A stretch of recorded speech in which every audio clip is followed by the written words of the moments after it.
Hello.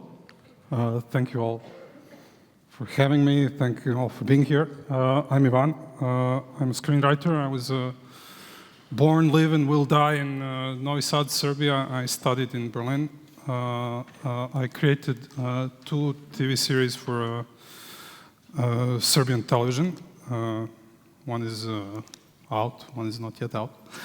As a screenwriter for episodes and a development screenwriter, I've been involved with a lot of companies, both in Serbia and internationally, on lots of projects. Some got made. And I'm really hoping that this one gets made because it's one that's very close to my heart. That's Angela. It's a crime, drama, thriller, action series about Angela. Angela is 50. She lives this Spartan, minimalist life. She always dresses in the same clothes. She always eats the same meals all day. She never laughs. She never cries because Angela was in the military.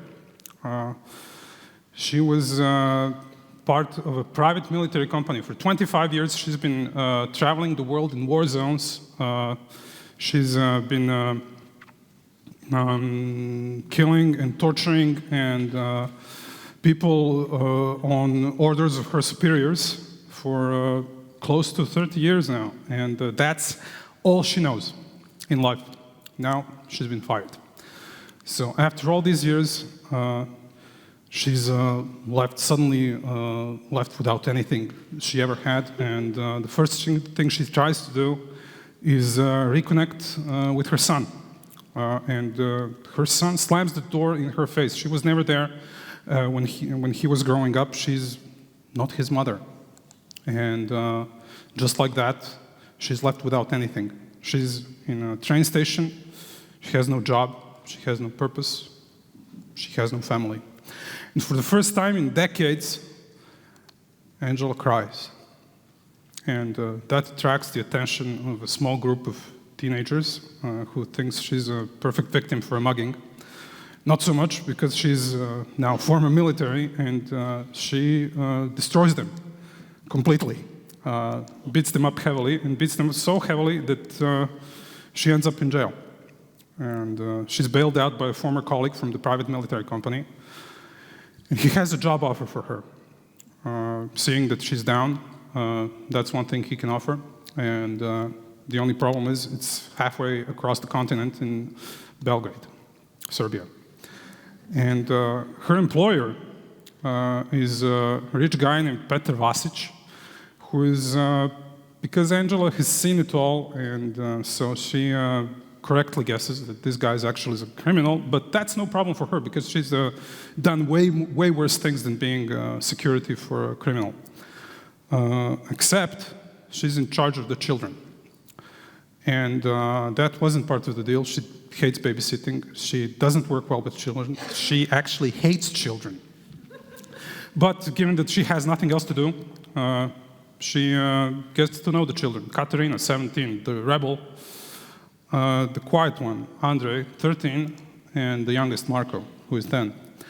And Angela, because she's so strict and she's so impatient, she immediately clashes with all 3 of them. And she doesn't like them, they don't like her. But something happens, and an attempt on Katerina's life is made on a birthday party, and Angela finds out that the family is involved in a 100-year-old blood feud which has no end in sight, and the other family wants the children dead. And a previous attempt on Katerina's life killed their mother, and Katerina ended up with a prosthetic leg because of it. And Angela kind of bonds with the children because she realizes that they haven't had it so easy in life.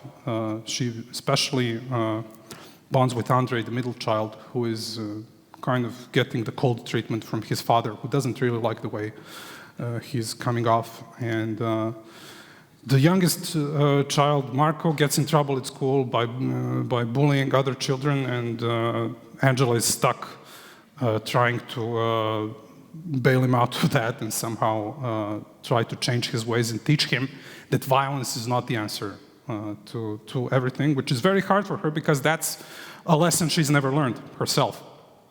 And Angela helps Katerina with love. She beats up an abusive boyfriend.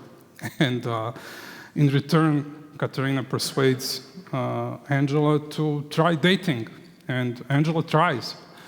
And it kind of works out. And now she's kind of some sort of a surrogate mother to these children. And for the first time in years, Angela smiles. She's got a job, she's got a purpose, and she's got a family.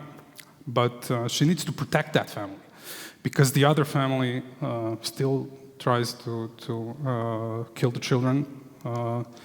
They try to kill Angela. The police are hot on her employer's trail and trying to get her to testify against him. And her past comes into play because she's been involved in a war crime years before, and now her former superiors are trying to frame her for it and throw her under the bus. So the only solution for Angela is to go back to London and deal with them the only way she knows how. But also, given everything that she's learned through communicating with these children, try to reconnect with her son, hopefully successfully. So Angela has action, Angela has heart. Angela is about family, but Angela is primarily about violence. Not specifically violence, but like the darkest parts of ourselves. And all those parts we need to consciously remove from our souls in order to raise children and teach them to be the best persons they are. And that's why this project is so important to me, because I recently became a father, and I'm kind of getting that. Not that I have those problems, but other ones. And tonally, it's kind of reminiscent to Barry, series I love dearly and enjoy a lot, and it also deals with the darkest parts of our souls and whether they can be removed and used for better purposes. It also has a lot of humor, which I'm hoping Angela does as well, because after all, it's a series primarily about the relationship between Angela and these three children. And it's about a 50-year-old woman trying to communicate with teenagers. And you can see where the humor will come from, hopefully, in that. And so, yes, that's Angela. I'm doing this myself, and I'm looking for a producer. Thanks.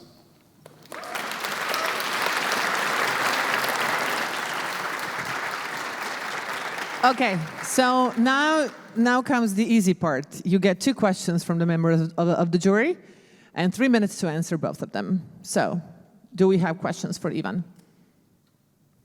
Okay, so obviously nobody from the jury has a question, so it's me, I'm Anna. Thank you, Ivan, hilarious pitch. What is the intended language of the show? Because Angela is obviously not from Serbia. No, she's English, so it's primarily it's 80%. I would say it's 80% English, because after all, she's like the central character, and all communication with Angela is in English, between her and the children primarily. So I'm pretty sure that 80, if not even more percent, of the entire thing is in English. Okay, thank you. But that might add another very hilarious layer, talking in English and Serbian and trying to get a real communication done. But it's also about it's part of the culture clash of the entire thing, which is after all what I love, and after all everything else I do also always has this culture clash element, and that's why that's the primary the primary form of clash. Not the primary, but one of the bigger clashes is the cultural one.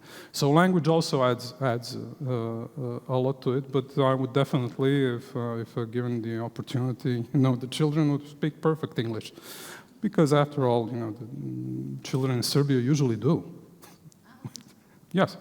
So that at that age, so I wouldn't see that as much of an issue.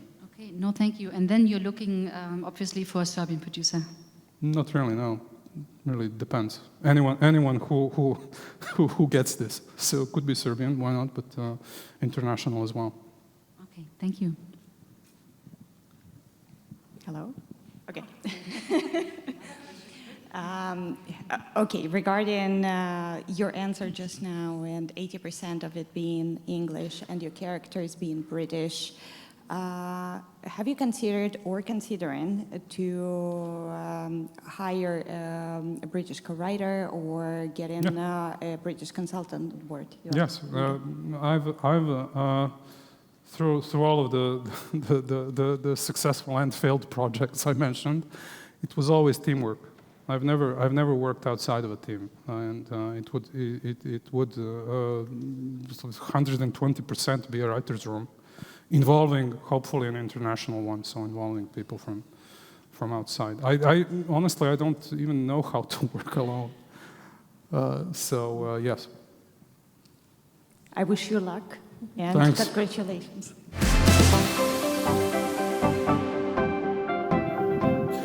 Hello, everyone. Thank you for coming. My name is Lana Sabljarić. I am a screenwriter from Zagreb. And thanks to, thank you. And thanks to everyone at NEM Awards for this great opportunity to present one of my ideas. And that is Mirabel, Pickles and Oliver, a comedy animated series with fantasy and action elements for children over 5 years old. And there is also something for the parents to enjoy. So briefly about the concept, Mirabel is an outgoing 6-year-old girl in a wheelchair who embarks on surreal adventures with her 2 dogs, Oliver and Pickles, complete opposites.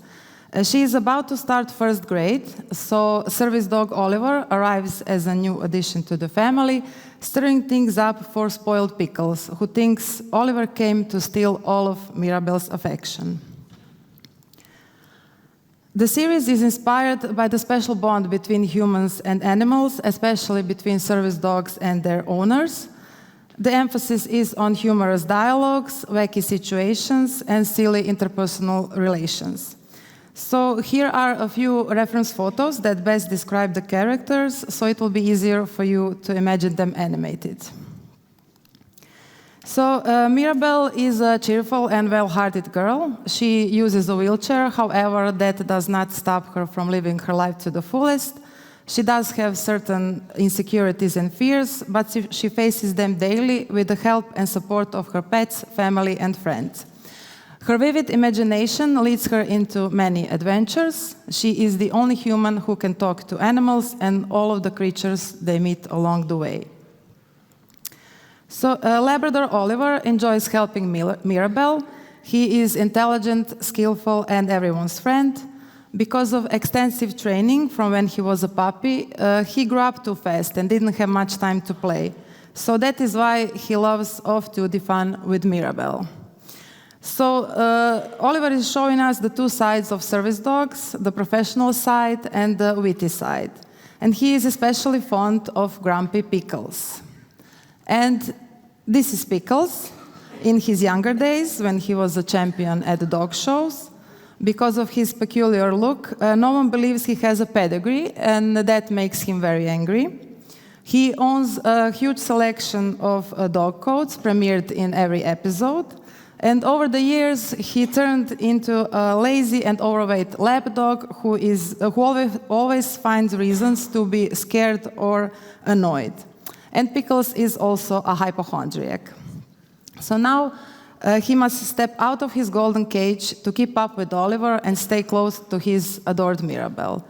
Throughout the series, Pickles will be unreasonably irritated by Oliver, but there will be some endearing moments between them. Of course, Pickles will discard them immediately. Supporting characters are Cat, Daphne, and Mika. Daphne acts like a queen who uses Mirabel's grandpa as her throne to sit or lay on, and this is basically her attitude. Yes, she totally hates you, unless you are grandpa or Mirabel. She is bigger than Pickles and loves to pick on him, so this photo perfectly illustrates how their coexistence started. So imagine this is little Daphne slapping Pickles on the head for the first time, and it continued ever since. Next we have a goofy street cat named Mika. This is him patrolling the neighborhood and trespassing. He is not looking for a home. He's way too cool for that. This is how he sees himself. Mika is in love with Daphne, who is playing hard to get, and he participates in many Mirabel's adventures as either a troublemaker or a savior. Briefly, other characters are Mirabel's grandpa, a man of a few words, but when he finally speaks, it's worth listening to. Then there's Mirabel's mother, Mirabel's classmates, Lucy and Jake, and many other episodic characters. And there are many content possibilities because of the fantasy element in the series. So here are 3 episode teasers. In one episode, jealous of Oliver, Pickles runs away from home and crosses into a black and white world, roaming the streets like Marv from the movie Sin City, but in a comical way. Ultimately, he joins a pack of stray dogs and goes through an identity crisis, and only Mirabel can convince him to come home. In another episode, to hide the dog treat from Oliver, Pickles digs until he finds himself inside a pyramid, unwittingly holding a key to bringing an evil pharaoh back to life. And Mirabel comes to the rescue, and Oliver saves the world by eating Pickles' dog treat at the last moment. And the last example, to win a scheduled snowball duel with Mika, Pickles unwillingly accepts Oliver's help and trains like Rocky. Of course, everything about his training is funny. So to conclude, in every episode, characters learn something new and overcome an obstacle. The goal is to present positive and constructive content, which will encourage children to think and interact with each other. But firstly, I hope they will laugh and have fun watching. And last but not least, Croatian Audiovisual Center selected and supported this series' screenplay development. So 8 episodes are already written in Croatian and English, and there are more in the making. If anyone is interested in reading, please let me know. I'll be happy to send it to you. And thank you for your attention.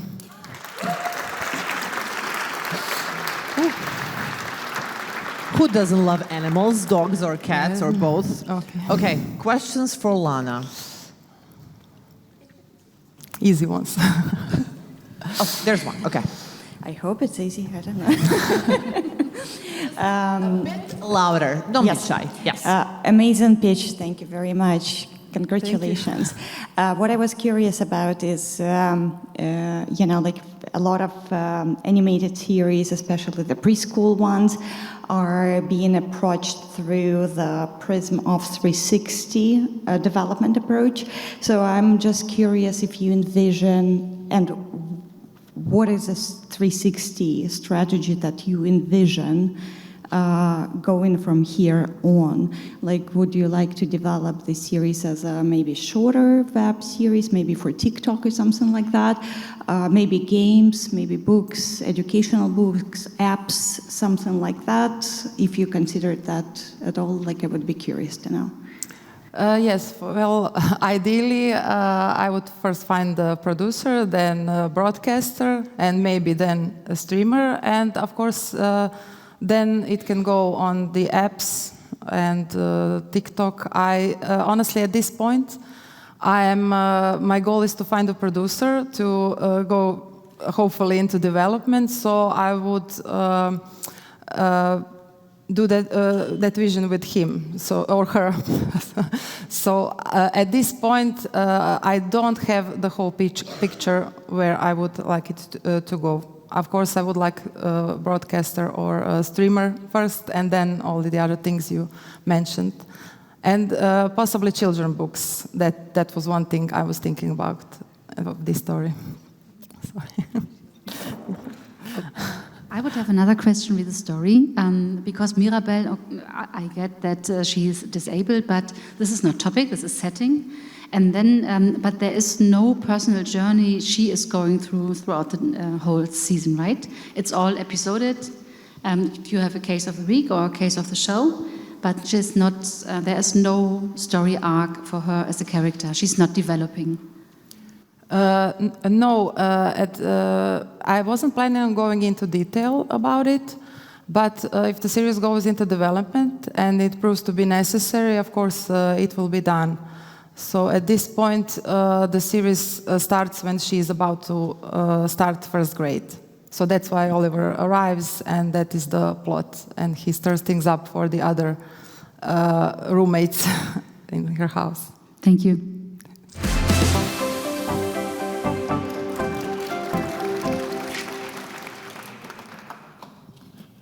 Hello. Hello. Oh.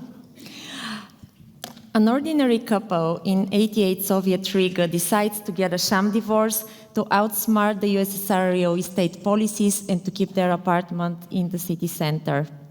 This setup is based on true stories not only from all across the Soviet Union, but also from the entire socialist bloc.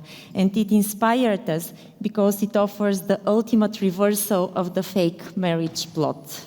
The housing policy imposed a severe restriction on its citizens, and a lot of people lived in communal apartments, and this created an urge to outsmart, in a way, the system and find ways how to get a property, and sham divorce is one of them. So these are our characters, Michelis and Inese. They are both in their late 30s.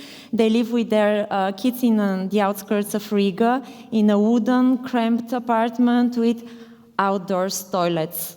And it all begins when Inese's mother dies. And the family has always planned to move to her city apartment.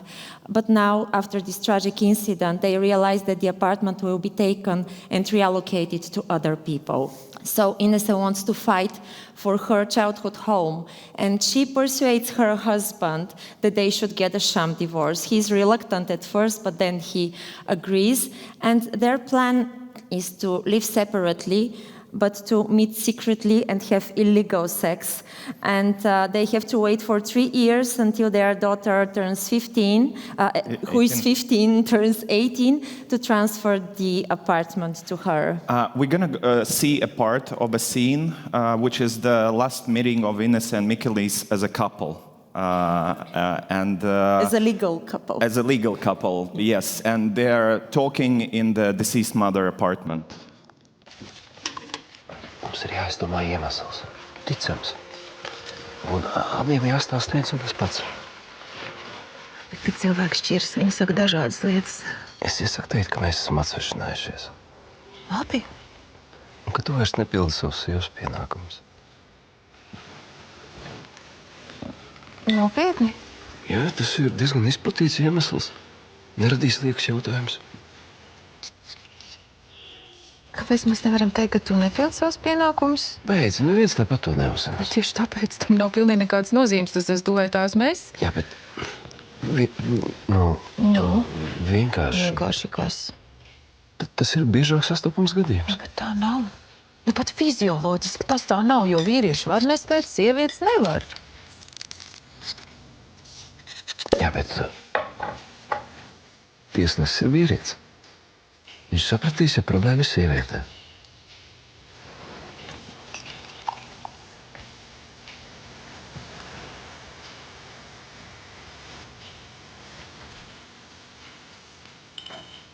Bet es tev šo vēl pieminēšu.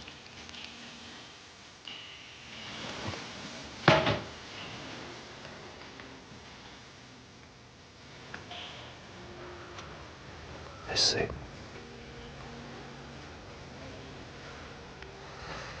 Būs labāk, ja mēs uz tiesu dosimies katrs atsevišķi. Bet tu neesi apmierināts ar mūsu gultas dzīvi. Protams, esmu apmierināts. Tas bija pirmais, kas tev ienāca prātā. Ja tu varēji teikt, ka mēs strīdamies, tu varēji teikt, ka tu esi agresīvs. Kad es esmu bijis agresīvs? Tu redzi? Tātad tas nav kaut kas izdomāts. Tātad savā galvā kaut kur tu tā arī domā. Es nedomāju.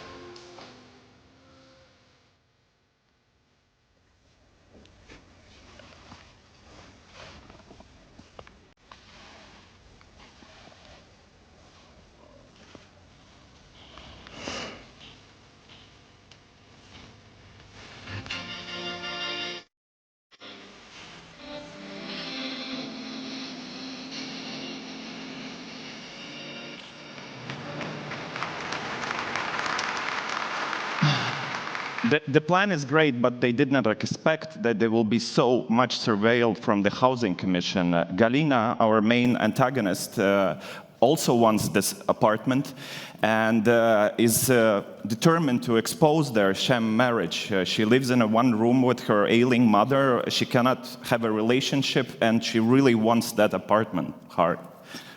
So she starts recruiting neighbors, friends, and colleagues, and it turns out that they are surveyed all the time. And little by little, their life changes because they need to pretend that they have moved on and that they have other partners. And despite their divorce vows that they have made and their promises, they start to experiment with the newfound freedom that they didn't have before. And eventually they hurt each other. And of course, the kids endure the public opinion, which is always hard on the divorced couple kids. Especially during communism. And Galina even manages to persuade Elsa to tell on their parents, making her sort of like a public Morozov at the time. So this relationship slowly falls apart during the 3 years from 1988 to 91, the period of the Latvian awakening, the fight for freedom, the collapse of communism, and the Iron Curtain, of course. And this relationship evolves and they alienate from each other at the backdrop of the most iconic events for Europe 20th century.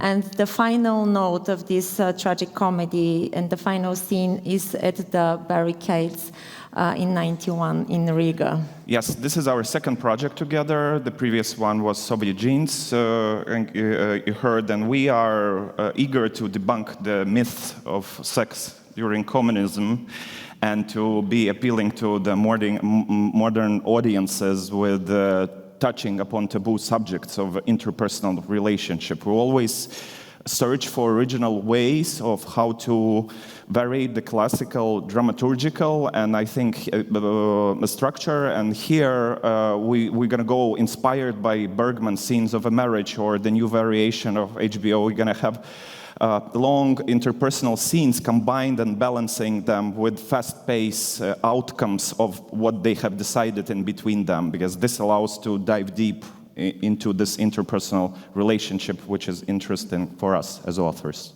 And time is over. Great. And we are looking for everything. Yes. Film is the producer. And yes, if you want to talk to us later, we are here.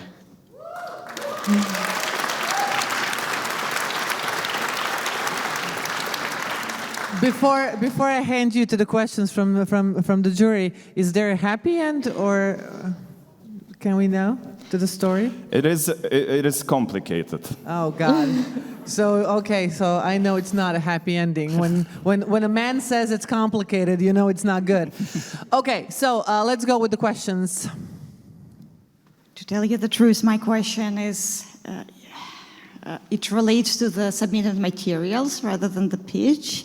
In the submitted materials, you suggested the storyline of Galina going after the corrupt schemes within the Ministry of The Housing Commission in the Yes. municipality. I was just curious, I think it's a very intriguing storyline, and I was curious if you were planning to develop it further, to maybe introduce it further into the Kalninis family as well, to introduce more conflict and, problems and, make them spring for action in regards to that. To introduce, I didn't understand, to introduce Galina into their story? Introduce the corruption story into the lives of the Kalnini family so that they could spring into action and maybe investigate together.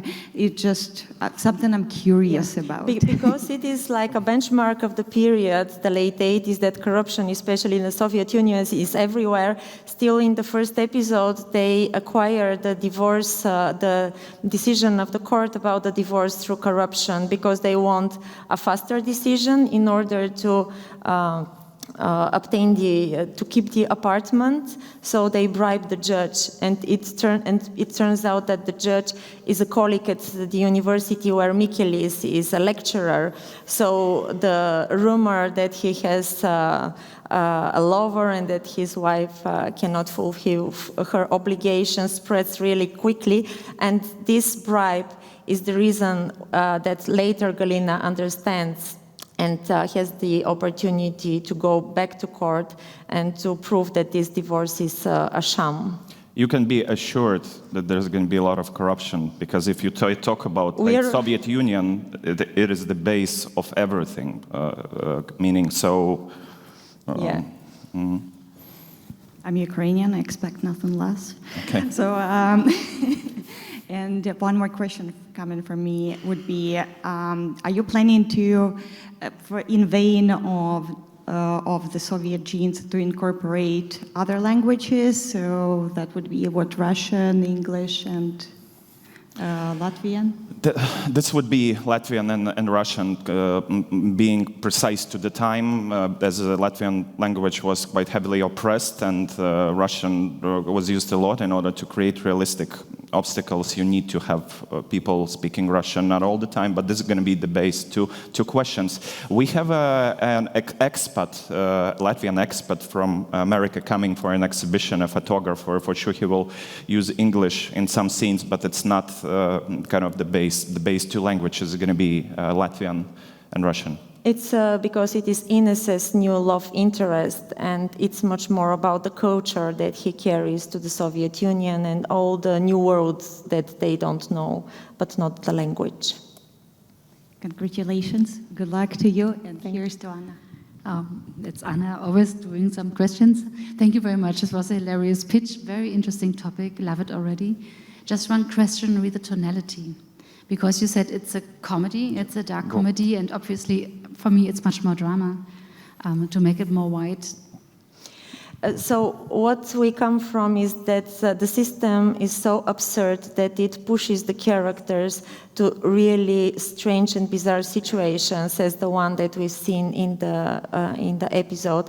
So we are trying to paraphrase Charles Chaplin that life is a dramedy scene in the close-up, but a comedy scene in the long shot. We are trying to look at each situation through both genres and to go for as much comedy as it can take, but also not deprive the story from the drama. And I think that we have this common sense how to combine the both genres. And if we go deeper into the Bible, we have a lot of absurdist storylines with Galina and with the kids as well, with the partners, because it's all about fighting desires that are inside us, and we want to reject them and to deny them. And I think that it's a field for comedy. Thank you.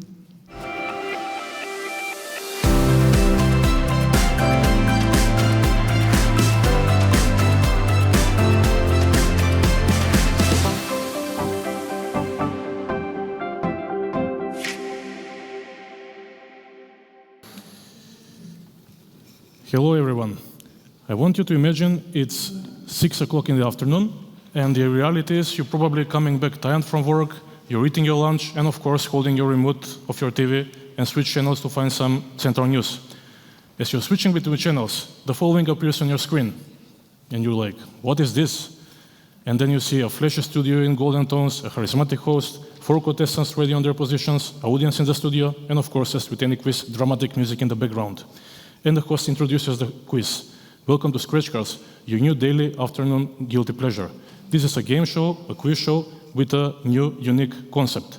So, 4 contestants compete against each other in 3 different games, testing their memory, general knowledge, luck, and negotiation skills. For the points, the contestants earn, for the answers, the contestants earn points. The best performing contestants enter in the final game where a prize can be won. And you'll be like, okay, but what's unique here? It's a standard quiz show. But here's the catch.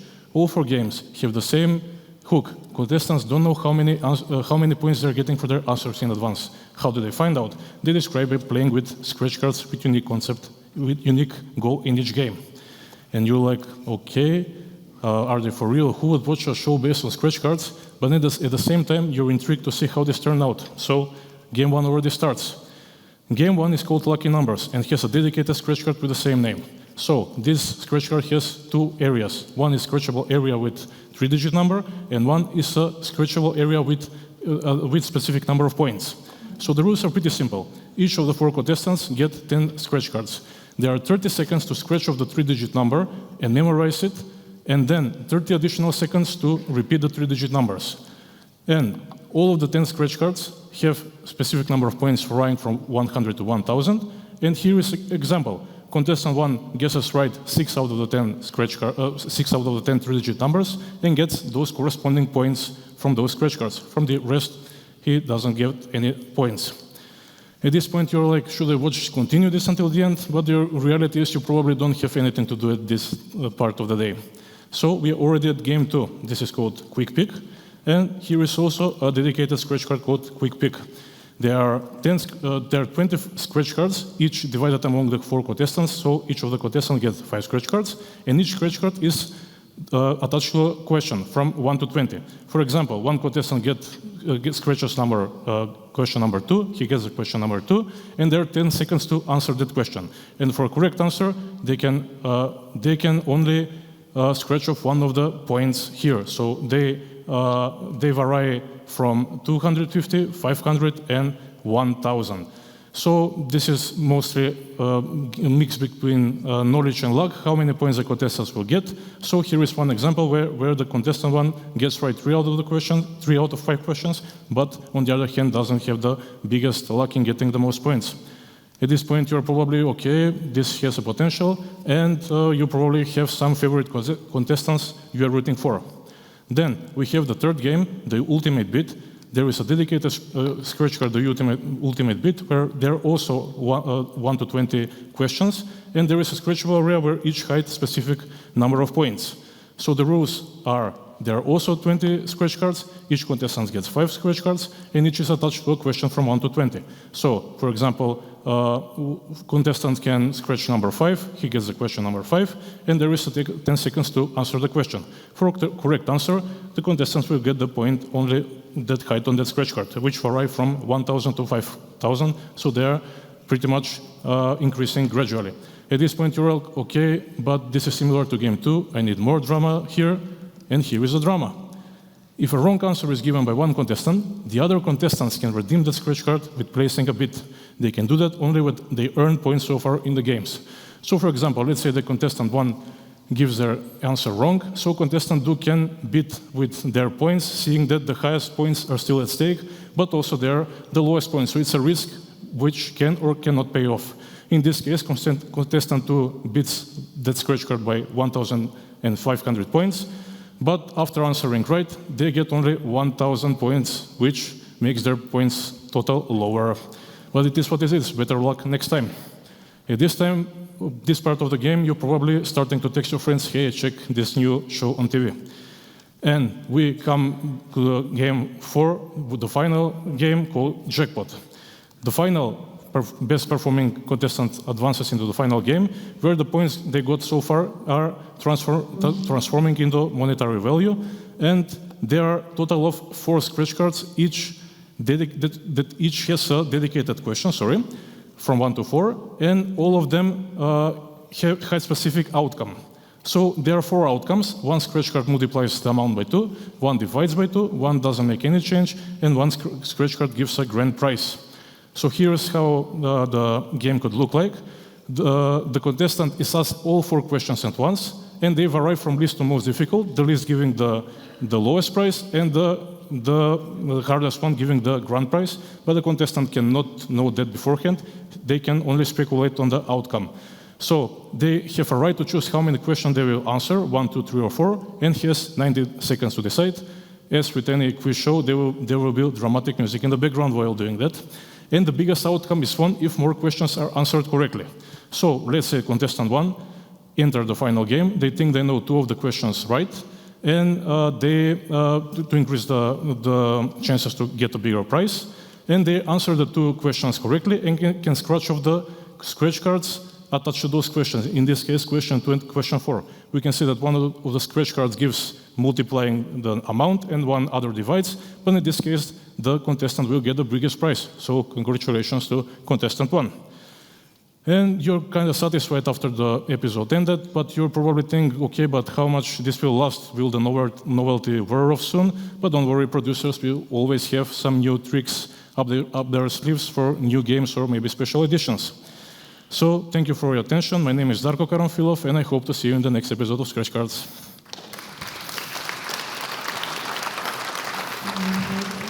Let's see, Darko, what did your scratch card do to you today?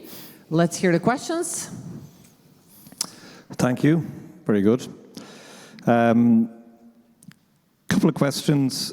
First of all, gambling and licensing laws are different in various countries, and most prevent the sale and promotion of gambling to under 18s. Have you thought about how these rules and regulations could impact the value of the show? Yeah, but from my perspective, I didn't envision it as a show that it any kind promotes gambling or lottery, but it is inspired by those games. So it is pretty much a regular game quiz show, just with this twist that the outcomes are pretty much provided by scratch cards for bigger engagement for the audience and to be more interesting and more exciting to watch. But in no case it should promote any kind of gambling. Okay. Can you tell us more about how the scratch cards will be visualized on screen? Are they joint physical scratch cards that they have to physically scratch the surface of, or will it be a digital virtual scratch card? No, I also envision it to be physical scratch card to pretty much get bigger excitement, because nowadays everything is digital, and I was pretty much inspired by a lot of quiz shows, starting from, I don't know, maybe Wheel of Fortune or Deal or No Deal. So all of them have some physical element in the studio ongoing, and it's pretty what makes those shows engaging for those viewers for years. So I also envision that this will be a physical part of the quiz show. Okay, thank you. Thank you very much. Okay, we have a second one. Just how long do you think that the episode would last? It should be somewhere around 40-45 minutes. So have you counted it? Because I did produce the show, so I think like 80 minutes is like the timeline for this. Yeah. So from my estimation, every game, at least the first 3 games, should last around 10 minutes, and the last one would be less than that. But yeah, I know that there is a lot of things that should be ongoing to pretty much define the overall concept of the show. But the good thing is that it's pretty adjustable and can be organized in a range that it would be suitable for each broadcaster for their slots. So yeah. Thank you. Thank you very much.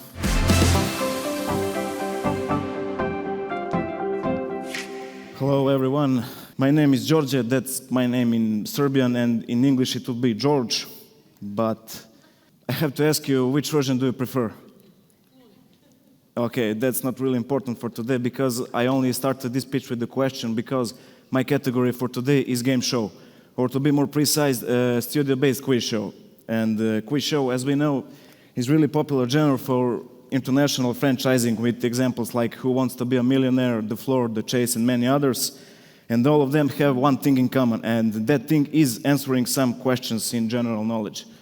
I wanted to flip the coin and to create the idea where, instead of providing the correct answers to the questions, contestants should create the right questions to the given answers. So the title of this quiz is actually this, The Right Questions, so please welcome. The main premise is this. The contestant is given an answer and they have to create the right question that matches that answer. That question should be clear, precise in formulation, and true and correct in terms of information in order to be considered as the right question. Otherwise, the question is wrong. And I will give you an example right now. So let's say that I'm the competitor and I'm given this answer, Zagreb. For example, I created this question. What is the capital of Croatia? Well, of course, it is true that Zagreb is the capital of Croatia. There isn't any other city that could be capital of this country. So that means that in this case, Zagreb is the only true and possible answer to this question. And this question is right, and I'm winning a point. But what if I created this question? In which city is the Museum of Illusions located? Is this question the right one? Yeah, of course. It's wrong because it is true that Zagreb is in this. This museum is in Zagreb, but this museum is also franchised in many other countries around the world, like this quiz, I hope.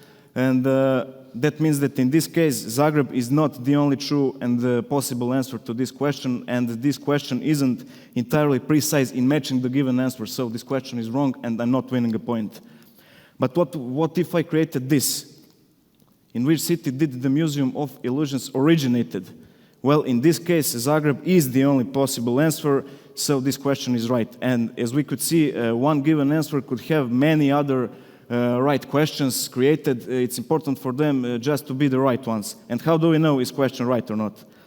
Well, in studio, there will be 3 jury members, quiz experts, and so on, which task is to follow the criteria I already explained. And their task is also to provide the comments to the competitors about their questions, and they're doing that at the end of the competing rounds.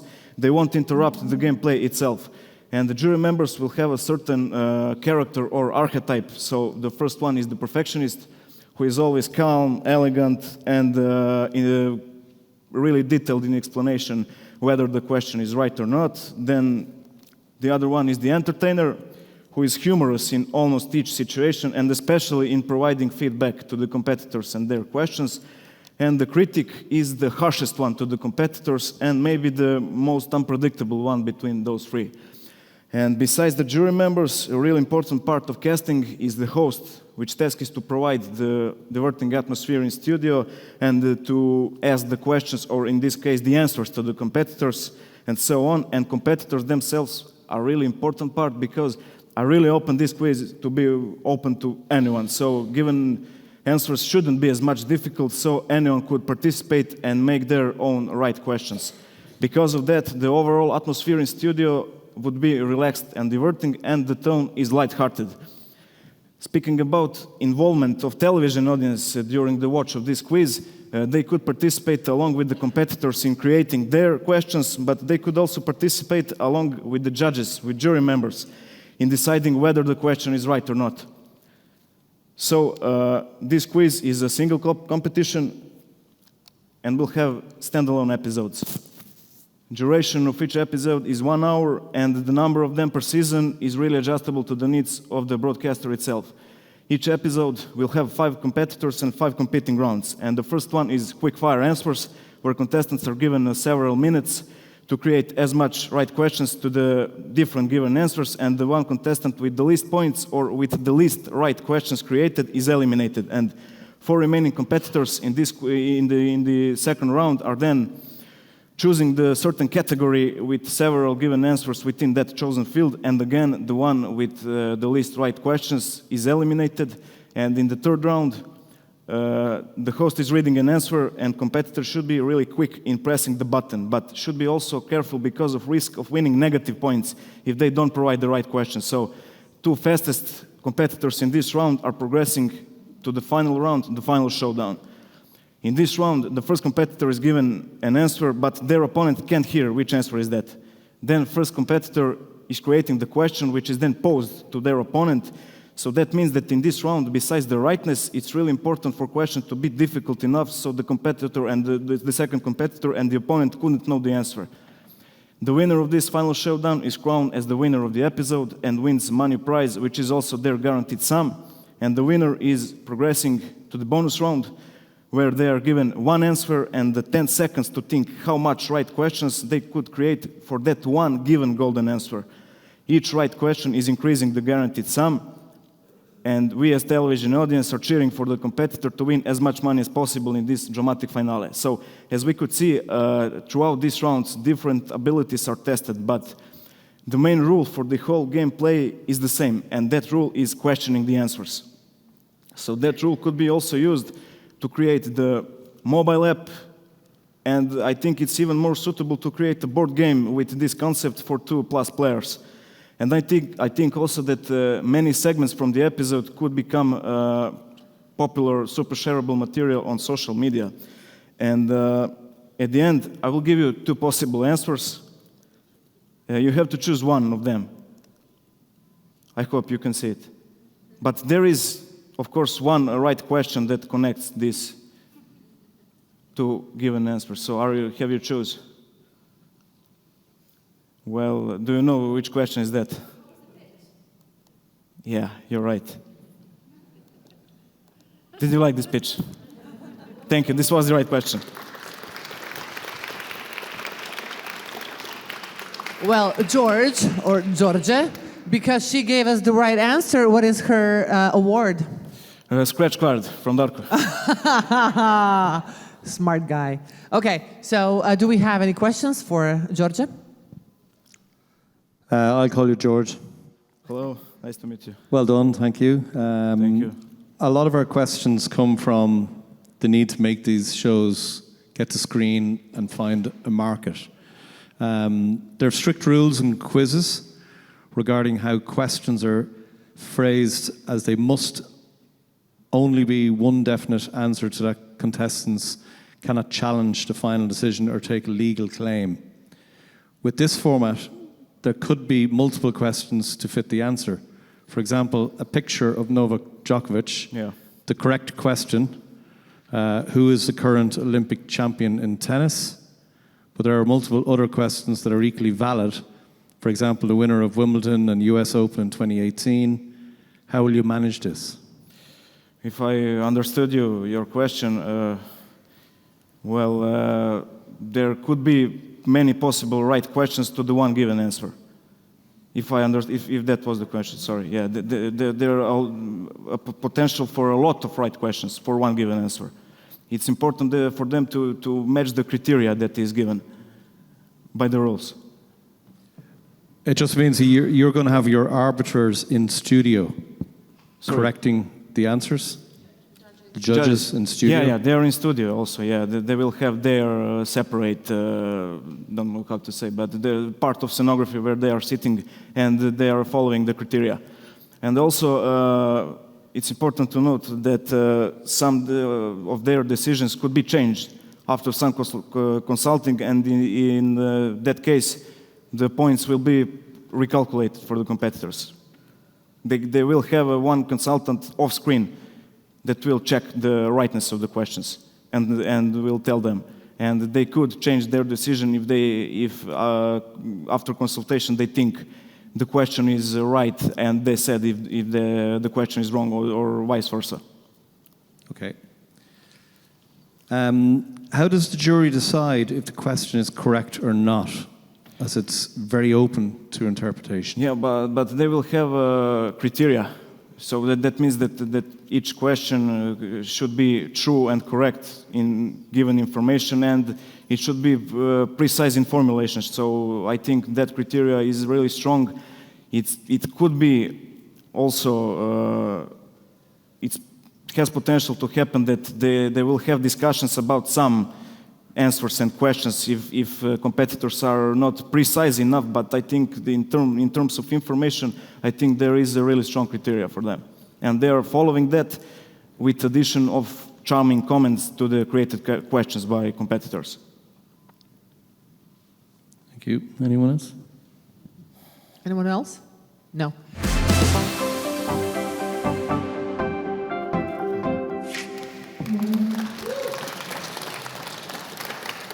Wow, we get cheers.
The best way to see the world?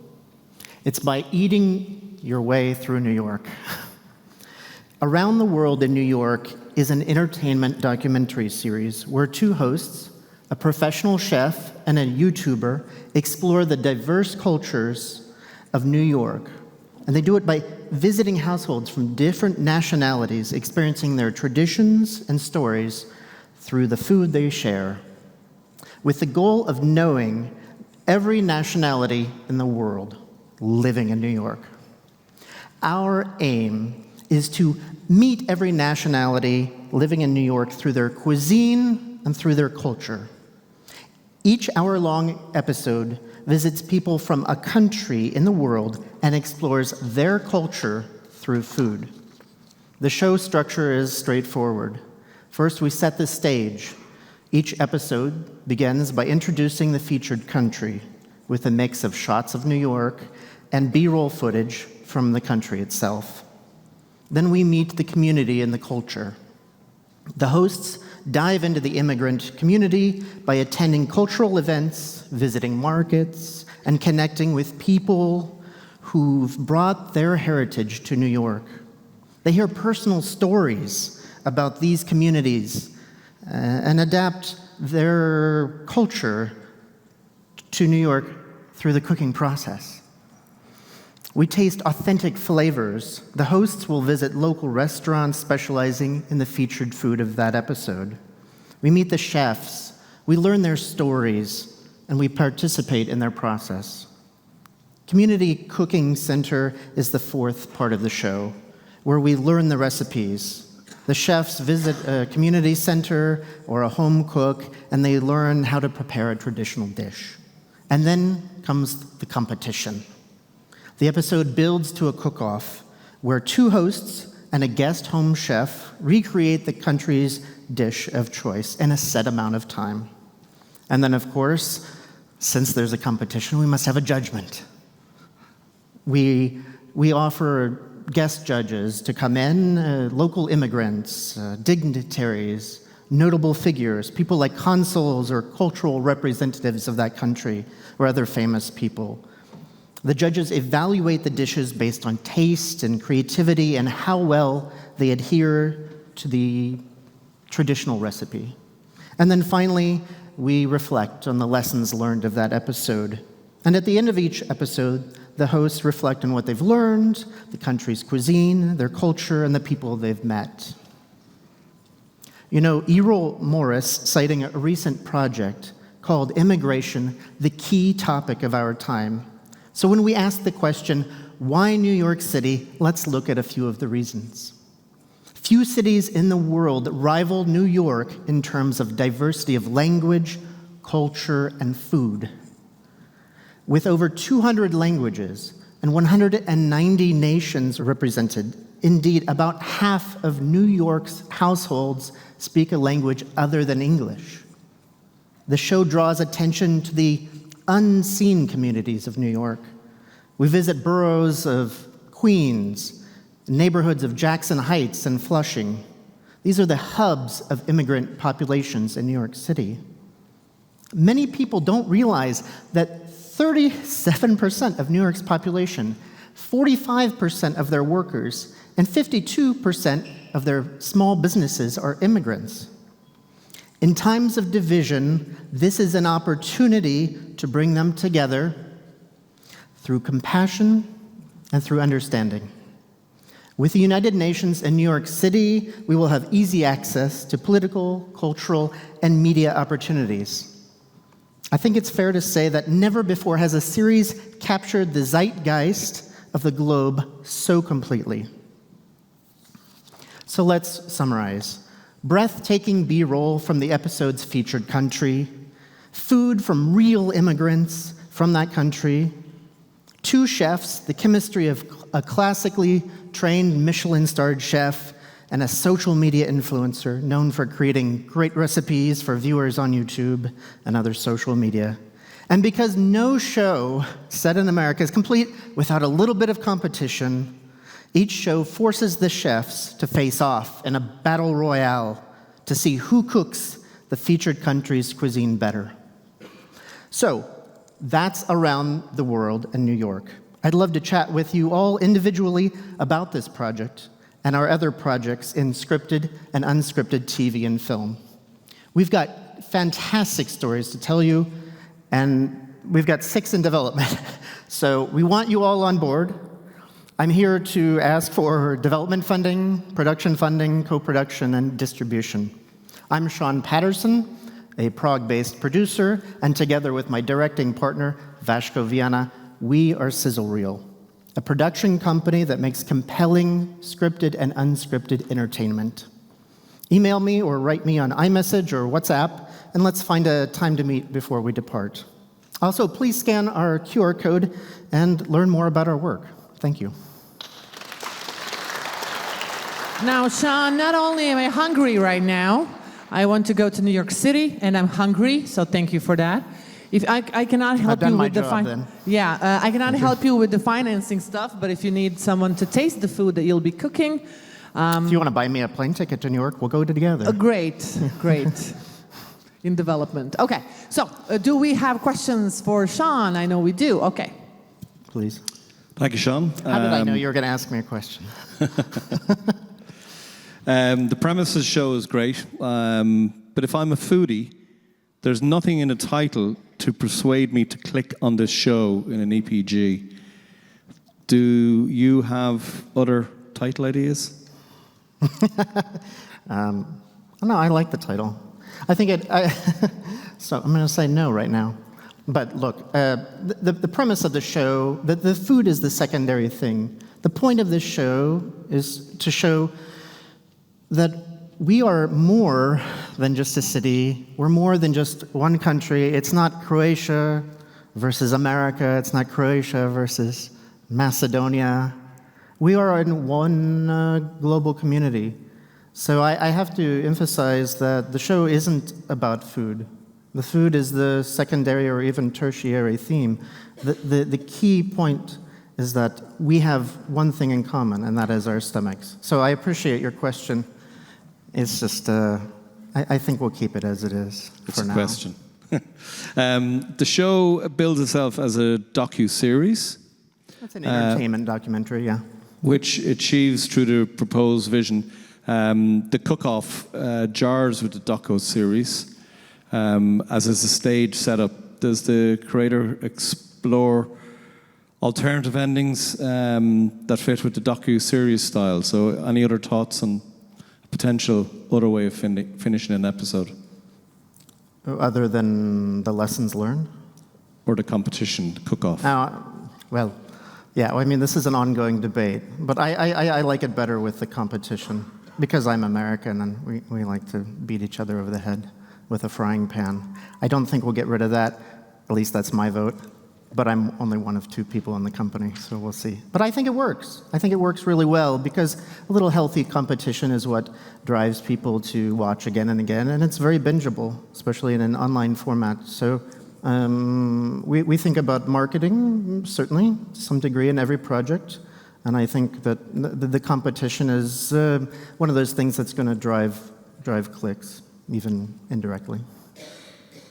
Well, about the entertaining part, do you have in mind who would be the Michelin star cook who would be entertaining enough, to do this docu-series entertaining show? Yeah, we have a couple of names in mind, yeah. Yeah, about YouTubers also? Yeah, you think sure. they would click and make the show entertaining? Well, the reason we choose the people is because we find them entertaining. It's not like we choose them because they're great chefs. That's not the first consideration. Like I said, I think food is sort of a secondary consideration. The first consideration is, are they relatable? And I think that's really what's going to make the show successful. But I agree, the hosts are important, right? As is the editor, let's be honest, because it's kind of documentary, right? Anything else? Okay, Sean? Okay, thank you. That's it. Thank you very much.